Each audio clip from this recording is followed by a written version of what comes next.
नांदेड जिल्ह्यात गेल्या काही दिवसापासून सुरू असलेल्या जोरदार पावसामुळे नदीला मोठा पूर आलाय। आता मी नांदेड शहराला असलेल्या आसना नदीच्या पुलावर आहे।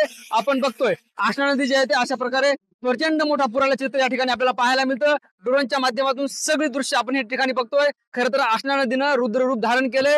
केवळ नदीपात्रात नव्हे तर नदीपात्राच्या बाहेर सुद्धा शेकडो हेक्टर जे आहे ते आसना नदीचं पाणी शिरल्याचं आपल्याला पाहायला मिळतं। खरं तर विष्णुपुरी प्रकल्पाचे एकूण 16 दरवाजे उघडण्यात आले, त्यामुळे गोदावरी नदी पात्रात 2,75,000 क्युसेक्सने विसर्ग सुरू आहे आणि गोदावरी नदी सुद्धा अशाच प्रकारे वाहताना आपल्याला पाहायला मिळते। त्यामुळे आसना नदीचं पाणी जे आहे ते गोदावरी नदी पात्रात जात नाही, त्यामुळे गोदावरी नदी पात्राचे बॅकवॉटर सुद्धा आसना नदी पात्रात मोठ्या प्रमाणात आले आणि त्यामुळे जे आहे ते आसना नदी पात्रात अशा प्रकारे मोठी पूर परिस्थिती निर्माण झाल्याचं चित्र आपल्याला पाहायला मिळतं। खरं तर गेल्या काही दिवसापासून जोरदार पावसामुळे नांदेड जिल्ह्यात मोठं नुकसान झालं होतं आणि तीच परिस्थिती आपल्याला पुन्हा पाहायला मिळते। यापूर्वी सुद्धा नांदेड जिल्ह्यात 6,48,000 हेक्टरवर शेतीपिकांचं नुकसान झालं होतं। गेल्या काही दिवसापासून सुरू असलेल्या पावसामुळे पुन्हा शेतकऱ्यांचं नुकसान होताना आपल्याला पाहायला मिळतं। नांदेडच्या आसना नदीवरील ही सगळी दृश्य आपण या ठिकाणी पाहतोय आणि अशा पद्धतीने जे आहे ते प्रचंड नुकसान शेतीपिकाचं होताना आपल्याला पाहायला मिळतं। खरं तर आज सकाळपासूनच जे आहे ते सूर्यदर्शन झाले, त्यामुळे नागरिकांना दिलासा मिळालाय।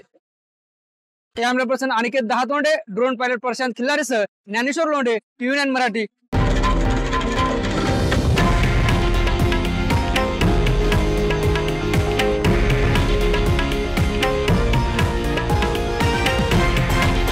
हे आहे देशातील नंबर 1 न्यूज नेटवर्क आणि आपण पाहत आहात TV9 मराठी, एकमेव।